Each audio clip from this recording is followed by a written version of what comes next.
Confused by modern dating terms? Master the slang with Speed Mingle. Have you ever been just sitting on the couch, maybe on like a lazy Sunday afternoon, with the person you love most in the world? Oh, yeah, just totally relaxed, doing your own thing. Right, exactly. You're both doing your own thing. And suddenly, you see something out the window that is just incredibly trivial. Like what, like a weird car or something? Yeah, or maybe it's, I don't know, a cloud-shaped, somewhat like a toaster.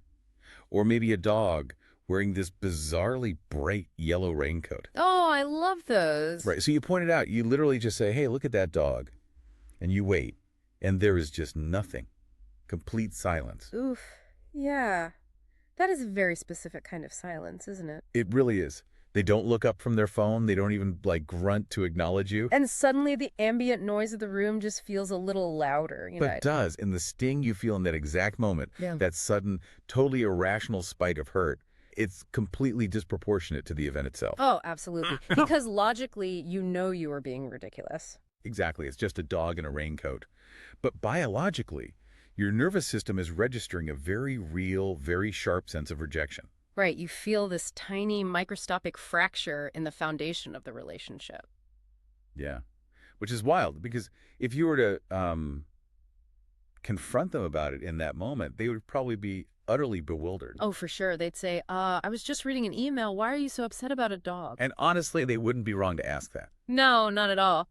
But that profound disconnect is exactly why this tiny, seemingly trivial interaction has completely taken over my feed this week. Same here. So Speed Mingle just released their latest dating slang of the week. And the focus is on this concept the internet has aggressively branded as bird theory. Or the bird test, yeah. Right, the bird test. And people all over social media are using these mundane observations, literally pointing at a bird in a tree as this secret, high-stakes diagnostic tool. It's wild. They're using it to evaluate the ultimate viability of their romantic partners. Yeah. And the cultural traction of this trend is remarkable, but there is a deeply concerning element to it. Yeah, there really is, because millions of people are taking this highly complex, historically profound psychological metric and they're just stripping it down. Down to a binary pass-fail trap. Exactly. They're using it to diagnose relationship doom based on incredibly limited context. Which brings us to our mission for this deep dive. We are taking the Speed Mingle article and laying it out alongside just a massive stack of source material. And we've got some great sources today. We really do. We're looking at decades of clinical data from the renowned Gottman Institute, some deep dive neurology studies on executive function, attachment theory frameworks. And some pretty intense psychological pushback against how the internet weaponizes therapy speak. Yes. My goal today is to figure out if my hypothetical outrage over, a missed toaster cloud is justified, or if I am fundamentally misunderstanding the basic operating system of my partner's brain when they're distracted. Well, the journey to answering that requires us to look at the invisible architecture of human connection. Ooh, I like that phrasing. Thanks. But really, we need to understand not just what happens when we speak, but the biological and neurological cascade that occurs when we are heard. And when we are ignored. Precisely. So let's start with the trend itself. The bird test skyrocketed into the cultural stratosphere, largely thanks to a creator named Alyssa Karabarty. Right, and the setup she outlines is deceptively simple. It really is. You and your partner are in a shared space. You look out the window, and you lob this low-effort observation into the room. Something like, oh, wow, look at that cool bird outside. Right, and then you wait. The trap is officially set.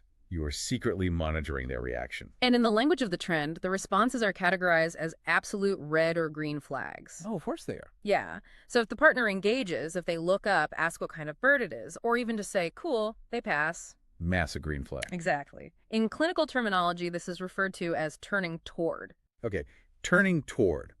The way I conceptualize it, it's kind of like testing a relational smoke detector. Oh, that's a brilliant analogy. Right. You aren't pointing out the bird because the bird is inherently important. I mean, the bird isn't a fire. Right, right. You are just pressing the little plastic test button to see if the battery in your emotional connection is still alive.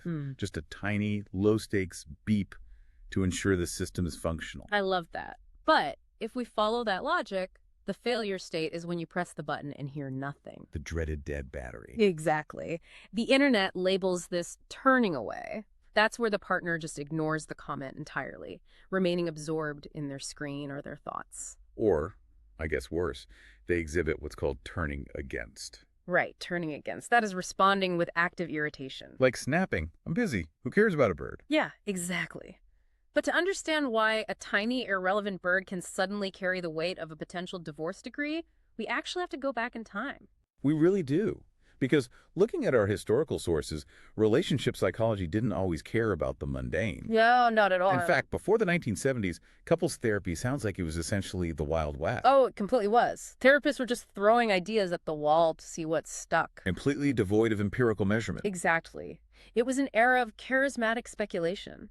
Psychologists would observe a handful of distressed couples, formulate a grand, overarching theory about human nature, and immediately roll it out as clinical dogma. Without testing it. Right. There was no scientific method applied to the actual interactions of lovers. And the examples in the text are wild. I mean, take George Bach in the late 1960s. Oh, yes. He publishes this massively influential book called The Intimate Enemy. And his central thesis is that the root of all marital decay is unexpressed, suppressed anger. He convinced the entire therapeutic community that couples were falling apart because they were being too polite. Which is just crazy. And his solution was forced, performative catharsis. He genuinely believed that couples needed to aggressively and constantly air their resentments. Yes, and the methods were absurd. I am reading this right out of the source text. He literally had couples hitting each other with foam rubber bats. Batakas. Batakas. You go to therapy because you're drifting apart, and the doctor hands you a foam club and tells you to beat your husband while screaming about how he never folds the laundry. It sounds like a sketch comedy routine. But the mechanism he was relying on, catharsis, was borrowed from fluid dynamics, the idea of releasing pressure from a steam valve. Right, but human neurology doesn't work like a steam pipe. No, it really doesn't. When modern science finally tested Bach's methodology, the results were catastrophic. I can imagine. Yeah, actively venting anger while physically striking something doesn't release the anger, it actually rehearses it. Oh, wow, it rehearses it. Yeah. That makes so much sense. Right. It triggers a massive spike in adrenaline, floods the nervous system with cortisol, and reinforces the neural pathways associated with hostility. So the couples didn't leave those sessions feeling relieved. Not at all. They left feeling highly agitated and deeply unsafe. Okay, so if swinging foam bats turned out to be a neurological disaster, the field swung completely in the opposite direction. Enter Murray Bowen. Yes, Murray Bowen, who basically decided that emotion itself was the enemy. Yeah, if I'm understanding Bowen's framework correctly, he thought the ideal relationship was essentially two Vulcans from Star Trek. Pure logic, total rationality, zero emotional dependency. Bowen prioritized what he called differentiation. The theory suggested that mature adults should be able to operate entirely independently, making decisions from a place of pure, cold executive function. Yeah. Any messy emotional entanglement was viewed as a regression. But based on the brain anatomy sources we're looking at, that entire premise is biologically impossible. Absolutely impossible. The idea that we can just turn off the emotional centers of our brain to make better decisions completely contradicts everything we now know about neurology. Exactly.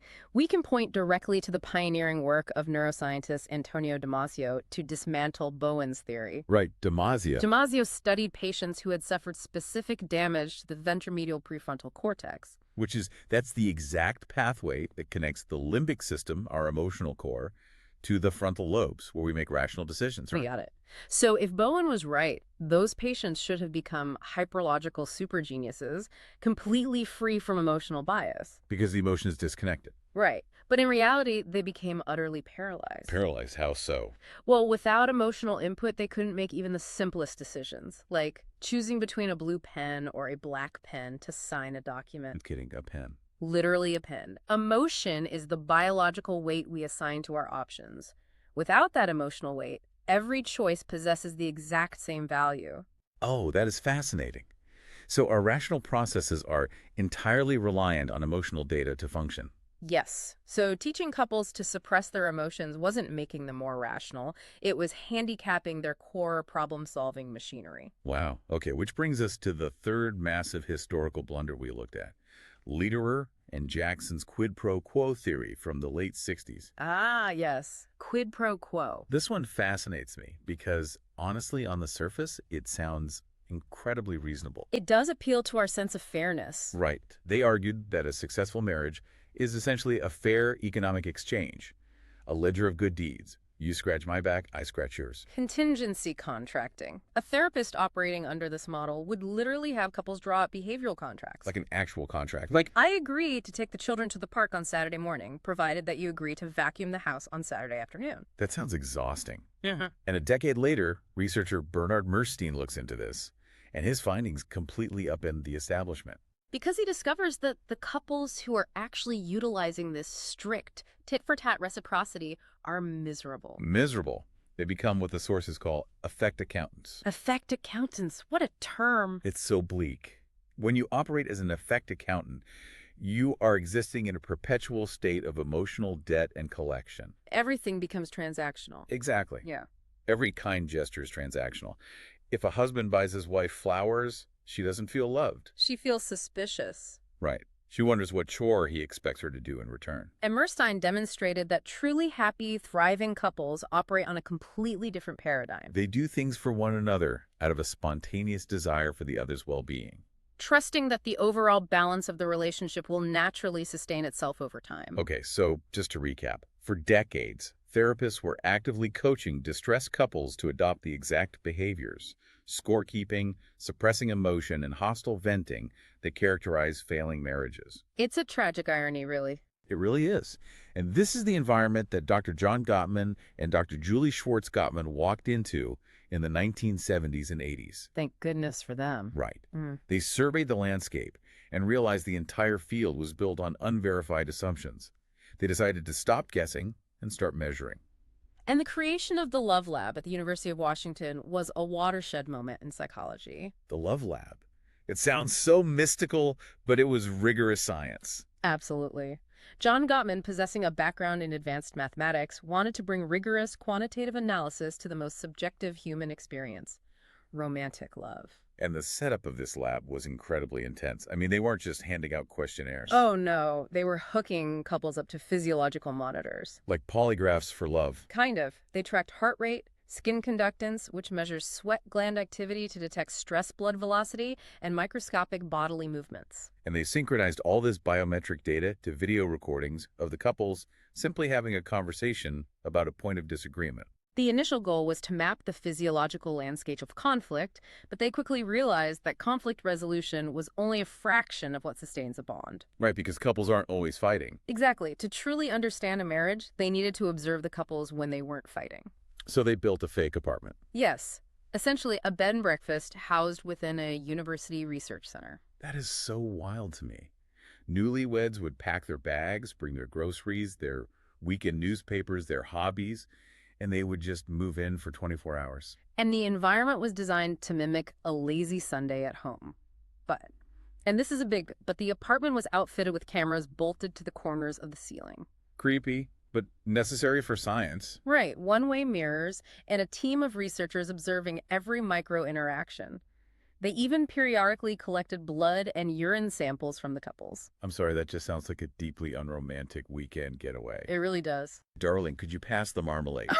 And don't forget to leave your urine sample by the door so the grad students can check our cortisol levels. Yeah, the intrusion was immense.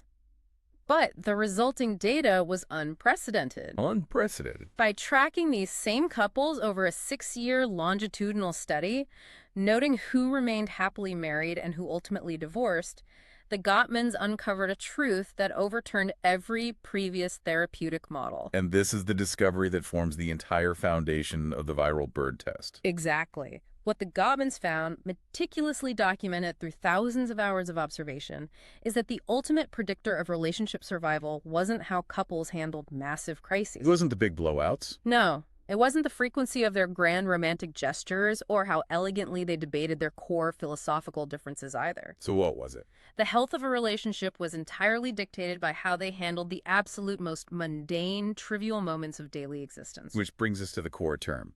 John Gottman coined a specific term for these micro-interactions. The bid for connection. The bid for connection is the fundamental atomic unit of emotional communication. It really is. I want to break this concept down completely because my assumption of what a bid looks like is usually a major dramatic plea. Right, like something out of a movie. Yeah. Like Yeah. someone sitting their partner down and saying, I am feeling emotionally neglected and I need you to comfort me. But the sources are clear that this is rarely the case. Explicit demands for emotional support are actually quite rare in the daily rhythm of a marriage. So what does a bid actually look like? A bid is far more subtle. It is any attempt, whether it is verbal, nonverbal, a gesture, or a look to secure your partner's attention, affirmation, affection, or simple companionship. Okay, so it could be like a heavy dramatic sigh while scrolling through your phone. Yes. It could be resting your hand on their knee while watching television. Or, tying it all back, it could be looking out the window and saying, hey, look at that interesting bird. Precisely. And the subtlety is actually a defense mechanism. How so? Well, think about it.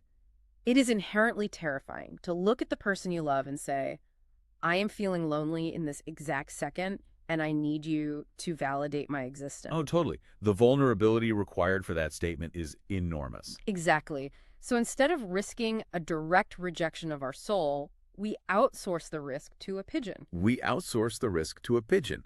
That is hilarious, but it's so true. We point at the pigeon, and if our partner ignores the pigeon, it stings, as we established earlier. But it is significantly less devastating than explicitly asking for love and being met with silence. Right. It operates as an emotional feeler. You're testing the temperature of the room. But the tragedy is that because the bids are so subtle, they are incredibly easy to miss. Oh, incredibly easy, even for people who study human behavior for a living. Which perfectly sets up this incredible anecdote in the source material from Logan Neary. I love this story. It's so good. She is a prominent behavioral scientist and a dating coach. Someone whose literal profession is understanding human connection. And she shares a story about a time when her own relationship with a man named Scott was deeply on the rocks. They were drifting apart. Drifting so far apart to the point where a very confused couples therapist had suggested they try extreme sports to inject adrenaline into the bond. Which is a quintessential example of prescribing a massive artificial grand gesture to paper over a foundational breakdown in daily communication. Exactly. So Scott was working at Google in the artificial intelligence division. Specifically, he was leading a team that was trying to use AI machine learning to improve breast cancer screening. Heavy, important work. Extremely. But Logan confesses in the text that she habitually tuned him out when he talked about his work. She was just swiping left on his bids. Right. She would hear terms like algorithms and data sets, her eyes would just glaze over, and she would offer these empty, non-committal responses. She was systematically turning away from his daily bids to share his passion. And the neurological impact of that persistent turning away is profound, isn't it? It is. When a partner consistently ignores your attempts to share your inner world, the subliminal message your brain receives is, your thoughts are irrelevant. Ouch. Yeah. It says, what occupies your daily life is not important to me. And over time, this literally starves the relationship of intimacy. So the turning point in Logan's story happens at a dinner in New York. Right. They're celebrating the end of a residency she was completing. And she makes a conscious, deliberate choice to lean in. She initiates a bid toward his work. She asks him to genuinely explain the friction his team is facing with the AI. And Scott explains that a standard medical mammogram typically consists of 4 images, one of each breast from above and one from the side. But his cutting-edge AI was failing to match the accuracy of human doctors. Right, because the algorithm was only analyzing the 2 images from each breast in isolation, completely separate from the other side. And the crucial moment here isn't just that she listened to him talk about this. No, she actively participated. Exactly. She asked a clarifying question. What exactly does a human radiologist gain from looking at all 4 images together that the AI is missing? And Scott replies that human doctors look for symmetry. If a strange pattern appears in both breasts in the exact same location, a human doctor knows it is highly unlikely to be cancer. It's just the natural symmetrical tissue of that specific patient. Right. And Logan, who explicitly notes that she is not a technical person at all, just casually suggests, well, why don't you train the AI model to take one set of images, flip it horizontally, and overlay it on top of the other set to check for that symmetry. It is a breathtakingly elegant, practical solution. And Scott is completely stunned. Yeah. Because he has to look at her across the table and admit that her casual suggestion was actually the exact winning entry in a massive global machine learning competition that had just concluded. Wow. But as the source material emphasizes, the moral of the story isn't that Logan Uri is some secret AI savant. No, no, the moral is the relational shift. Yes. By finally turning toward his bid, by asking a thoughtful question, deeply listening, and engaging with the reality of his daily life, she profoundly validated him. She notes that this single engaged conversation about algorithms did more to save their relationship than any extreme sport or Michelin star dinner ever could. Which ties perfectly into how the Gottmans conceptualize this dynamic. They call it the emotional bank account. The emotional bank account, yes. Every time you turn toward a bid, whether you are solving a complex AI problem together or simply acknowledging that a bird outside is indeed very blue, you are making a micro deposit into that account. Okay. And over time, these deposits bid a massive reservoir of trust, goodwill, and mutual fondness. But on the flip side, every time you turn away or turn against, you process a withdrawal. A painful withdrawal. And this brings us back to the Love Lab, because they didn't just theorize about this bank account, they quantified the exact exchange rate. They translated love into mathematical probability. Let's talk about that math.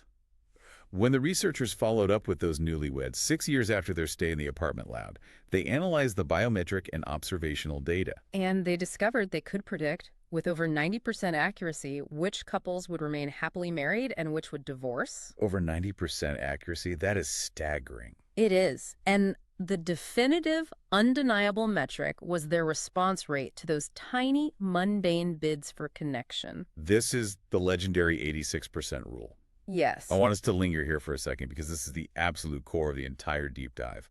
How did the numbers actually break down between the successful couples and the failing ones? The researchers separated the couples into two distinct cohorts, the masters and the disasters. I love those labels, masters and disasters. They're very clear. So the masters of relationships, the couples who remain stable, emotionally connected, and happily married after 6 years, had turned toward their partner's bids an astonishing average of 86% of the time during their weekend in the lab. 86% of the time. Yes. And the disasters. The couples who eventually separated or entered into bitter, hostile divorces had turned toward those bids only 33% of the time. Okay, I have to inject some reality here and push back a little. Go for it. On behalf of everyone listening who is suddenly doing panic mental math about their own relationship, because 86% is an incredibly high standard. It sounds daunting. It really does. If I am standing at the stove, aggressively trying to whisk a delicate sauce that is seconds away from breaking, and my partner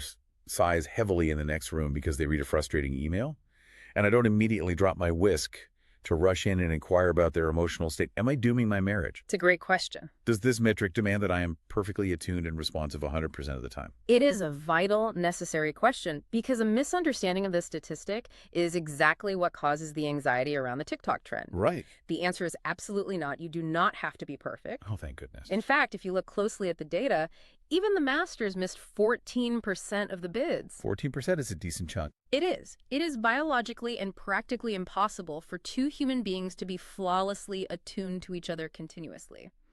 You are going to miss bids. Because we're human. Exactly. Oh. You will be distracted, exhausted, or simply self-absorbed at times. The defining difference lies in the cumulative, overarching pattern. So my relationship isn't graded on a single pop quiz when I point out a bird. It's a grade point average calculated over a lifetime of micro-interactions. Precisely. It is about your default operational setting. Is the baseline of your relationship characterized by mutual curiosity, a general willingness to engage, and a desire to connect? Or is the baseline one of habitual, systematic disengagement? Exactly. And the clinical literature strongly warns against the pass-fail mentality that social media promotes. Because it's toxic. It is. Stripping away nuance and framing a single missed bid as definitive proof of a toxic relationship is a profound misreading of the science. Which leads us into a totally different, but equally important avenue of the research. Let's hear it. If missing bids is so inherently dangerous to the emotional bank account, why do we do it? If I deeply love my partner, why on earth would I ignore them when they try to connect with me? It's a paradox. Right. My assumption, and the assumption of most anxious people on the internet, is that a missed bid indicates a fleeting loss of love. But our sources on neurology tell a very different story. We have to look closely at Sarah Kestie's research regarding executive dysfunction and cognitive load. Cognitive load. Yes, what we often interpret as a lack of love or emotional neglect is very frequently simply a biological bottleneck. A biological bottleneck. Responding to a sudden conversational bid is not just an emotional choice, it is a complex neurological demand. It requires the brain to execute an intricate process known as task switching. Okay, walk me through the actual mechanics of that. Yeah. If I'm reading a book and my partner says, hey, did you see this article? What is my brain biologically required to do in that split second? The sequence is incredibly demanding. First, your auditory cortex has to register that a sound occurred and identify it as speech. Then, your executive function must forcefully disengage your attention from the narrative of the book you are visualizing. It must pivot that focused attention toward the speaker. That sounds like work. It is. It then has to hold their incoming words in your working memory, comprehend the semantic meaning of, did you see this article, retrieve relevant context from your long-term memory, and finally, formulate and articulate a socially appropriate, engaged reply. Wow. That entire cascade requires a massive exertion of cognitive energy. And this ties directly into the work of Nobel laureate Daniel Kahneman and his research partner Amos Tversky, specifically their framework of the two systems of human thought. Yes, the delineation between type 1 and type 2 thinking is crucial here. Break that down for us. Type 1 thinking is rapid, intuitive, automatic, and largely subconscious. It requires almost zero mental effort. So autopilot. It's basically, if you and your partner are casually strolling through a park enjoying the breeze, you are both operating in a relaxed type 1 state. If someone points out a bird, it requires virtually no cognitive friction to turn your head and say, wow, beautiful. But type 2 thinking is the opposite. Entirely. Type 2 is slow, deliberate, highly analytical, and greedily consumes your brain's metabolic resources. Right. If your partner is deep in type 2 thinking, perhaps they are mentally structuring a delicate, high-stakes email to a difficult client. Or to be honest, even engaged in a complex domestic task. Like what?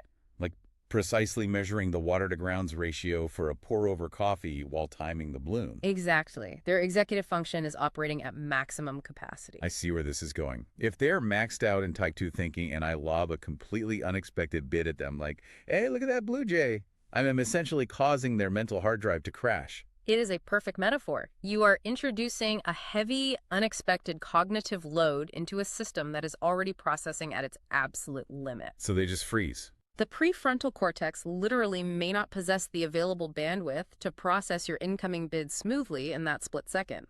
The biological bottleneck in working memory prevents the task switch. So they might just grunt.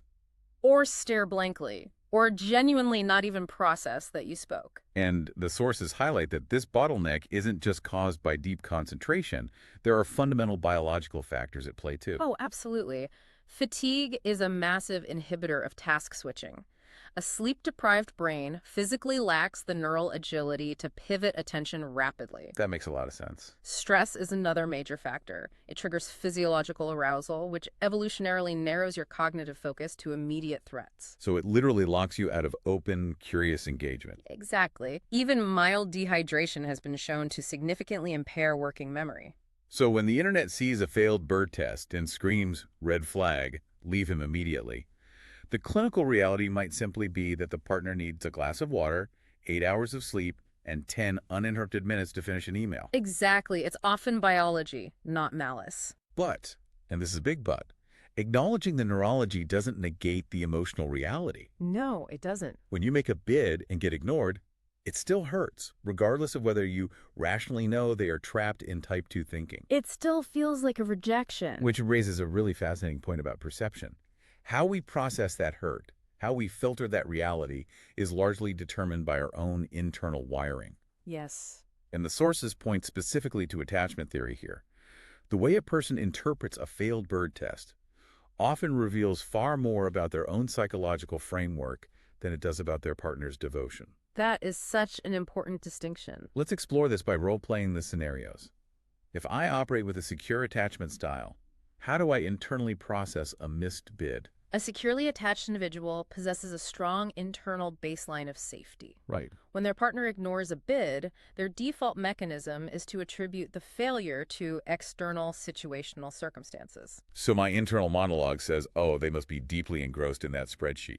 Or they had a terrible commute today. They are just exhausted.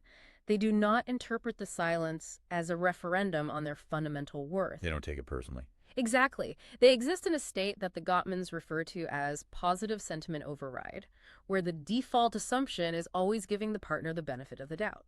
But if I am operating from an anxious attachment style, the narrative flips completely. It really does. My assumption is that an anxiously attached person is going to hyper-fixate on that single moment of silence. The filter becomes highly sensitized to threat. An anxiously attached individual may weaponize that one missed bid as alarming, definitive evidence of fading affection. The internal narrative rapidly spirals. Yes, it becomes, they ignored me. They don't find me interesting anymore. This is the beginning of the end.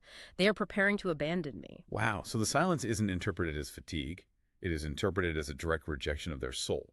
Exactly. And on the other end of the spectrum, you have the avoidantly attached individual. How do they perceive the constant stream of bids coming toward them? Avoidantly attached individuals often prioritize autonomy, independence, and internal regulation. To them, a constant rapid-fire barrage of micro-bids for attention doesn't feel like intimacy. What does it feel like? It feels like an overwhelming, suffocating intrusion. They might interpret the bird test not as a charming bid for connection, but as a relentless, exhausting demand on their finite mental energy. Understanding these diverse biological and psychological reactions makes a specific tool mentioned in Sarah Kestie's work seem incredibly vital. That's a great tool. If we know that neurological task switching is difficult, and we know that misbids cause real emotional pain based on attachment styles, how do we bridge the gap? The sources suggest adopting a very specific practical script. Right. The recommendation is to utilize a verbal primer. Instead of just launching a bid out of nowhere and secretly testing your partner's reaction, you preface it. By asking what? By asking, is your brain available right now? Is your brain available? It's such a disarming, respectful way to initiate contact. It functions as a cognitive turn signal.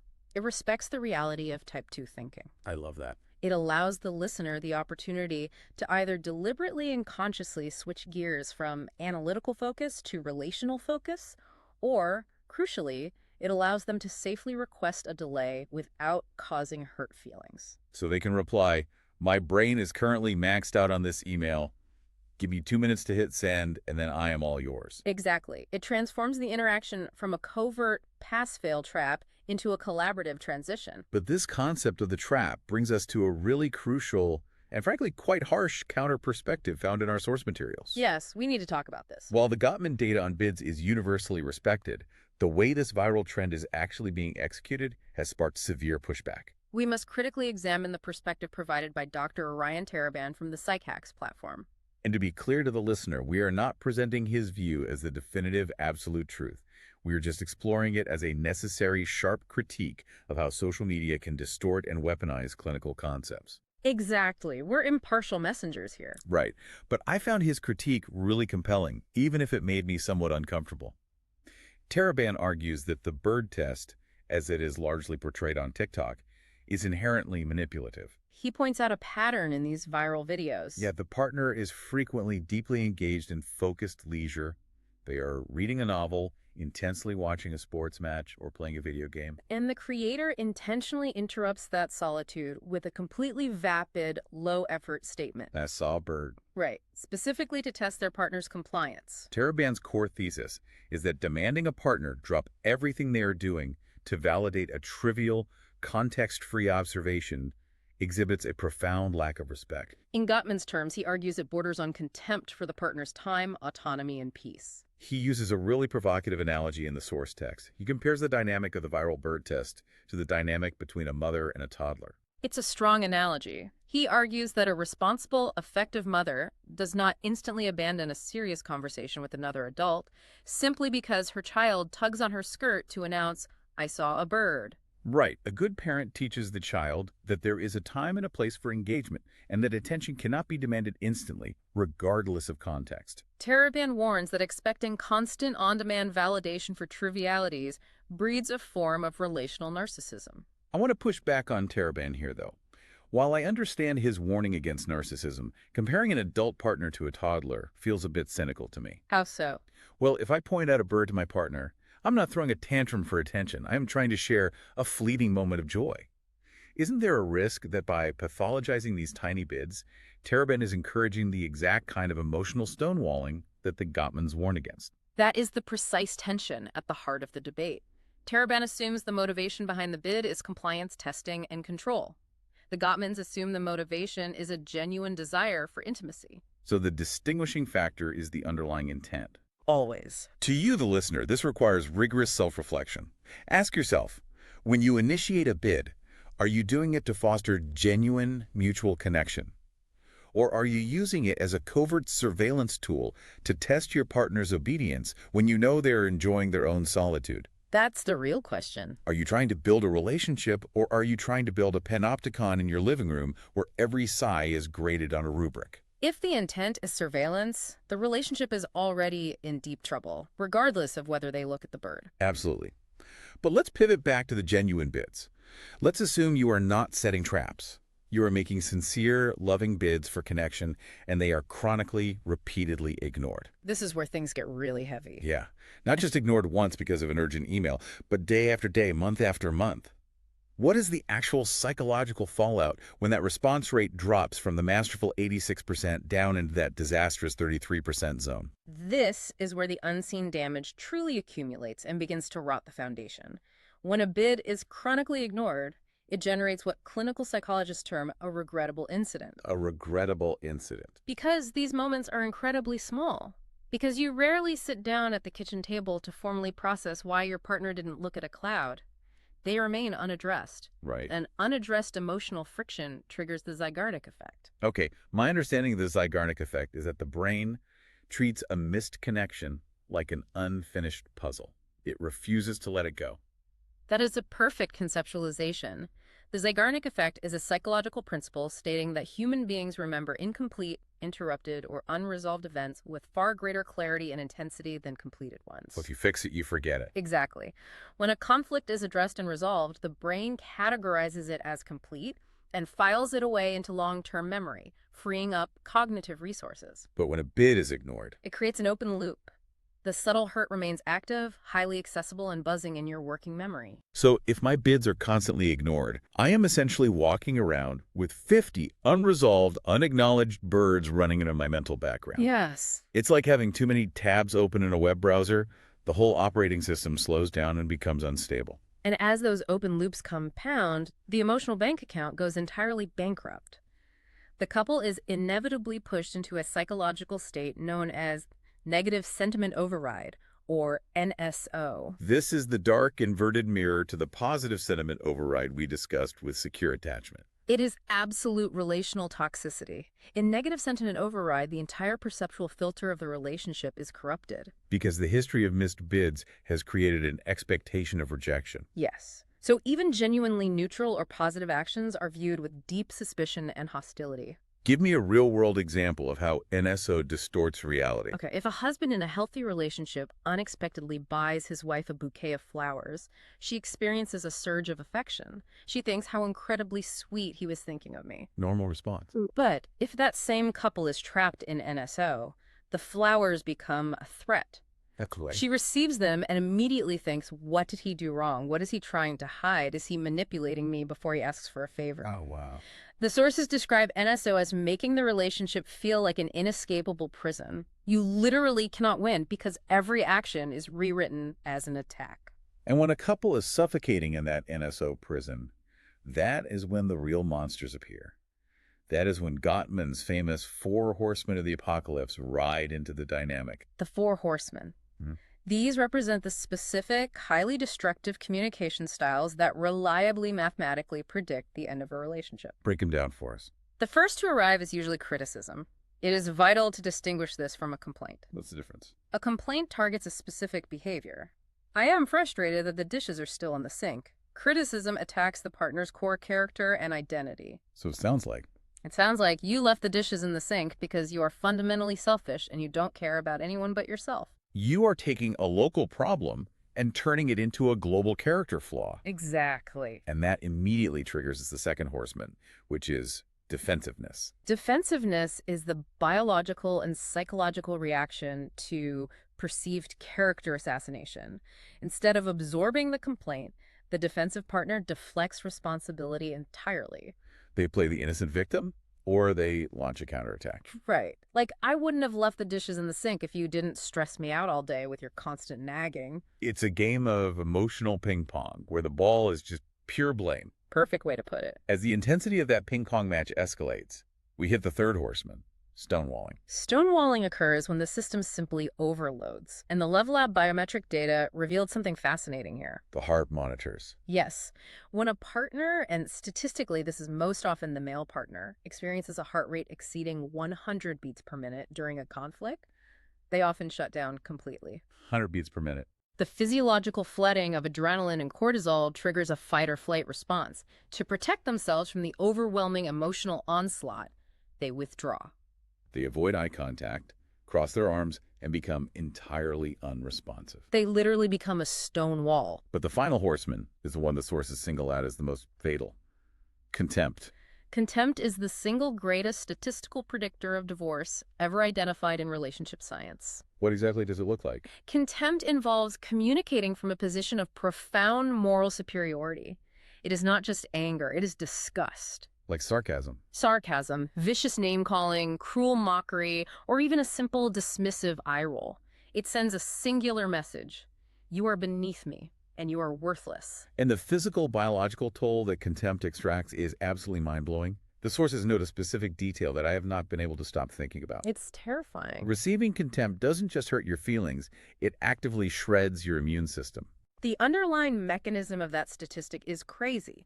When you are the target of contempt, your brain registers a profound social rejection. Neuroimaging shows that social rejection activates the dorsal anterior cingulate cortex. And that's the exact same region of the brain that processes severe physical pain. Yes. In response, your HPA axis triggers a massive, sustained flood of cortisol. And chronic cortisol is catastrophic for the body. It suppresses the production of lymphocytes, which are the white blood cells responsible for fighting off viruses and bacteria. So wait, the researchers in the Gottman lab were literally able to predict the number of infectious illnesses, like colds, flus, infections, a person would contract in the following year, based purely on how many times their partner exhibited contempt toward them during a 15-minute conversation. That is exactly what they did. I really want you, the listener, to grasp the gravity of that. Someone rolling their eyes at you in disgust can literally biologically dictate whether you catch a virus 6 months later. It is what? That is how deeply, inextricably intertwined our cellular biology is with our emotional connections. Which highlights why we cannot simply focus on avoiding the negative. Merely trying not to act contemptuous is insufficient for survival. Right. If we want a resilient, thriving relationship, we have to proactively architect it. Let's transition into exactly that architectural process. We know what demolishes a relationship: the 33% response rate, the cognitive bottleneck of task switching, the open loops of the Zeigarnik effect, and the four horsemen. But how do we actively build one? Dr. Tyler Jamieson, one of the researchers in our source stack, points out a massive flaw in how we usually approach relationship advice. She says we have to stop just running from the bear. It is a phenomenal analogy. If your entire relational strategy is based on hypervigilance, constantly scanning the horizon for red flags, terrified of missing a bid, terrified of slipping into defensiveness, you will exhaust yourself. It takes immense caloric and emotional energy to live in a state of threat detection. Jamieson argues we must reallocate that energy toward cultivating the positive traits that inherently sustain love. We have to start running toward the green flags. So Jamieson outlines 10 specific green flags, and several of them perfectly counteract the damage we've been discussing. The one that immediately jumped out to me is called the Michelangelo phenomenon. It is one of the most beautiful concepts in modern psychology. The sculptor Michelangelo famously claimed that he did not create the figures in his statues. He believed the ideal perfect form was already hiding inside the block of marble, and his only job was to gently chip away the excess stone to reveal it. Right. And applied to relationships, this means what? Yeah. We chisel away our partner's flaws. Not quite. It means that partners in truly exceptional relationships help sculpt each other into their ideal, authentic selves. They see the latent potential in their partner. Oh, I see. They validate their wildest dreams, they gently challenge their self-limiting beliefs, and they actively encourage their growth. Crucially, it's not about forcing them to change to suit your needs. It's about collaborating with them to reveal who they truly want to be. When you are with this person, You actually like the version of yourself that is emerging. Exactly. I love that distinction. It's not being a taskmaster dictating their self-improvement. It's collaborative revelation. Another massive green flag she highlights is laughter. Yes. But Jameson makes a highly specific, vital distinction about the function of laughter in a relationship. The green flag isn't simply dating a stand-up comedian. It is about how laughter is weaponized or utilized. The green flag is a partner who laughs with you to diffuse the tension of difficult, high-stress situations. Right, laughing at someone or using biting sarcasm during a conflict borders directly on contempt. But laughing together is a shared bid for connection that has an immediate physiological benefit. It drops the heart rate, lowers blood pressure, and pulls you out of that dangerous 100 beats per minute stonewalling zone. The third green flag that feels essential to repairing missed bids is collaboration. Collaboration redefines the entire geometry of conflict. Geometry of conflict, I like that. Thanks. When a problem arises, say a bid was ignored and feelings were hurt, the dynamic is never framed as you versus me. A collaborative couple instinctively shifts the framing to us versus the problem. They present a united front. Exactly. The dialogue shifts from you ignored me because you were selfish to we seem to be experiencing a miscommunication bottleneck right now. How can we adjust our environment to fix this? So we have these green flags as building materials. But Gottman takes it a step further. He provides an actual structural blueprint for how to assemble them. He calls it the 9-story sound relationship house. It is the culmination of decades of empirical observation formalized into a comprehensive architectural framework. And critically, before you can build the floors, the entire structure must rest on 2 load-bearing foundational walls, trust and commitment. You can't build without them. Define those in the context of the Gottman framework, because they sound like generic buzzwords. Trust, in this clinical sense, is the absolute certainty that your partner operates with your best interests in mind across all emotional states. It is knowing they have your back. And commitment. Commitment is the lifelong pledge of devotion. It is the guarantee that when things get difficult, you are going to stay and repair the house, rather than constantly looking out the window to see if there is a better, easier house down the street. Without those 2 walls, any conflict will shatter the structure. But if the walls are solid, you start building the ground floor. And Gottman calls this first-level building love maps. A love map is the detailed, internal cognitive geography you hold of your partner's inner world.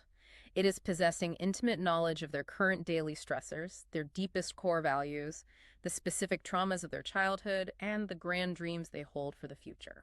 And the crucial detail here is that love maps are not static. Not at all. You don't just learn them on the first 3 dates and file them away, because people evolve. A 40-year-old does not have the same love map as a 25-year-old. So how do you continuously update this map? By turning toward bids for connection. That is the mechanism. It all comes back to the bid. It really does. When your partner points out the bird and you ask, have you been getting into bird watching lately? You are updating the map. Oh, just like when Logan Uri finally engaged with Scott's AI breast cancer algorithm, she wasn't just being polite, she was massively updating her deeply outdated love map of his passions and daily realities. The mechanism of neuroplasticity in a relationship requires constant, curious inquiry. The upper floors of the house build upon this, sharing fondness, managing conflict, helping life dreams come true. But there's one specific tool on the conflict management floor that I think is the ultimate antidote to the friction caused by missed bids. You're talking about the softened startup. Yes, the softened startup. It is arguably the most effective tactical skill a couple can learn, because the reality is if you miss a bid or if you feel deeply disconnected, you have to bring it up eventually. The Zeigarnik effect demands it. But the data shows that a conflict discussion will almost inevitably end on the exact same emotional tone with which it begins. If you start at a level 10 of fury, you are going to end at a level 10 of disaster. Exactly. If you initiate the conversation with criticism, which Gottman calls a harsh startup, the partner's amygdala instantly detects a threat, triggers defensiveness, and the conversation is functionally dead before it begins. A softened startup bypasses the amygdala's threat detection entirely by replacing blame with a specific, vulnerable formula. What's the formula? It goes, I feel insert specific emotion about insert specific situation, and I need insert positive action. So instead of using a harsh startup like, you never listen to me, you're constantly staring at your phone like a zombie, which is pure criticism. You apply the formula. You say, I feel incredibly lonely when we are sitting on the couch together and you are scrolling on your phone. I need us to spend 10 minutes just talking. The brilliance of the Saucon startup is that it completely removes the attack on their core character. By focusing solely on your internal emotional state and a specific localized behavior, it prevents their nervous system from shifting into defensiveness. It allows them to actually hear the vulnerability and the need behind the complaint, opening the door for genuine repair. And we know, definitively, that this architecture works outside of the sterile environment of the laboratory. The sources specifically cite the Norwegian G7P study. The Gottman 7 Principles Couple Enhancement Program. Researchers took these exact frameworks, the necessity of turning toward bids, the continuous updating of love maps, the application of softened startups, and taught them to hundreds of ordinary, diverse couples across Norway. These weren't lab rats hooked up to heart monitors. These were real people with real jobs and real stress, attempting to repair their bonds in the wild. And the empirical results were undeniable. The researchers documented clear, statistically significant benefits in relationship satisfaction, intimacy, and conflict management across the board. It did last, though. It did. Furthermore, they tracked these couples and found that the positive effects were sustained well past the 6-month follow-up mark. This is not speculative philosophy like the foam bats of the 1960s. It is practical, actionable, evidence-based, relational architecture. So where does this leave us? We began this deep dive by examining Speed Mingle's dating slang of the week, the bird test. We set out to discover if this viral trend was a profound truth or a dangerous trap. And what we found by excavating decades of data is that it is simultaneously both. Exactly. The underlying metric of the trend, the fundamental truth that relationships survive or perish based on our response rate to tiny, mundane bids for connection, is incredibly undeniably valid. The 86% rule is a foundational law of intimacy. However, the trend becomes utterly destructive when the internet strips away the context of executive function, ignores the complexities of attachment theory, and weaponizes the bid as a secret pass-fail trap designed to prove a partner's inadequacy. To you, the listener. As you move through your day today, pay close attention to the micro moments. The ultimate health and longevity of your relationship is not going to be determined by the expensive anniversary trip you have planned for next year. The architecture of your love is being built or demolished right now, in this very second, by the 10-second microdeposits of attention you choose to give or withhold when your partner sighs heavily, or texts you a random meme or points out a bird. True. Resilient intimacy is not found in the grand milestones. It's constructed in the quiet, mundane spaces between them. It requires immense patience, a willingness to assume positive intent, and the consistent, daily discipline of simply looking up from what you're doing. Which leaves us with a final, slightly provocative thought to ponder as we wrap up. Oh, I'm ready. In our modern hyper-digital world, we are permanently surrounded by technology. The algorithms that power our phones and our social feeds are engineered by brilliant minds to perfectly, instantly, and flawlessly turn toward our every single digital bid for entertainment, dopamine, and validation. The algorithm never misses a beat. It never gets tired, it never suffers from executive dysfunction, and it never needs a glass of water. Exactly. So the profound question you have to ask yourself is this.